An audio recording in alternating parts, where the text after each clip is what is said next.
Close the roll. Senator Dibble reiterates his motion to have Senate File 1871 withdrawn from committee.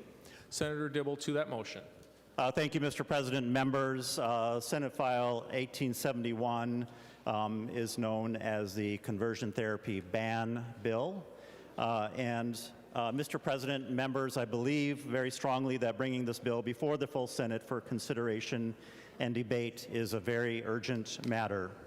I have requested repeatedly that this bill be heard in committee so that a discussion of this matter can be held, and I've done so for the past 2 years of this biennium.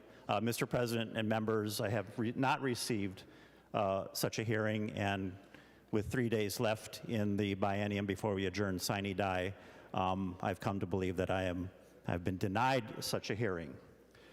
Also, Mr. President, I'll mention that there have been 2 attempts to have this matter amended to Health and Human Services omnibus bills by myself last year as we were establishing the budget, the 2-year budget for the state, and a couple of weeks ago by my good friend Senator Isaacson as we were considering a supplemental budget on the subject of Health and Human Services.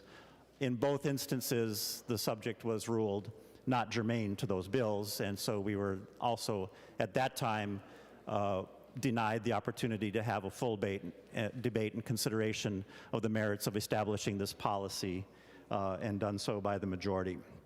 Last week, Mr. President, and this goes to the foundation of why I have really become aware and acutely aware of why this is an urgent matter for which the time has come. I was informed by a member of the majority that a bill was going to be brought forward that contained a number of measures pertaining to mental health policy, services, and finance. And I'm somewhat familiar with the bill, and I believe and agree that it is a bill full of a lot of good work and a lot of good bipartisan work.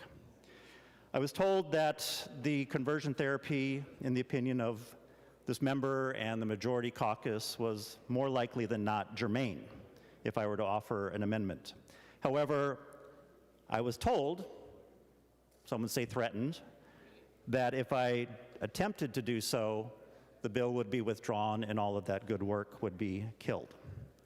So should I attempt to address the mental health crisis of LGBTQ children in our state who are subject to nothing less than what is a barbaric torture, a practice that demeans, degrades, and dehumanizes them to the point to which they contemplate and sometimes commit suicide, that the bill would be tabled and I would be responsible for killing all that work. I will just add, Mr. President, that one of the pieces, one of the elements of this bill is the excellent work of Senator Isaacson to address the crisis of young people having social and emotional emergencies who, for lack of facilities, are basically abandoned in the care, with no care in the hallways or holding rooms of emergency departments all across our state.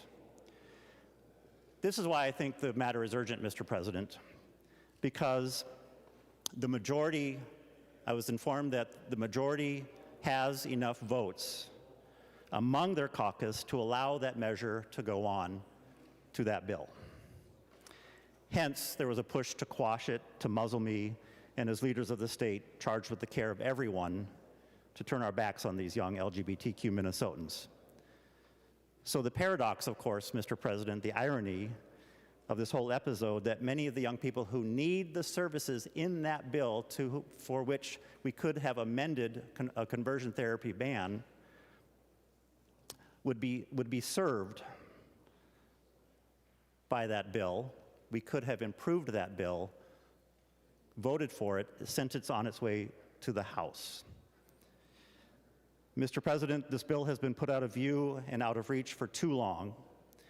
We now know that the votes are in this chamber here today for this issue to be considered, debated, and receive the votes for its successful passage. By any measure, Mr. President, that means the time has come to finally ban the scourge of conversion therapy from the state of Minnesota. I ask for a roll call.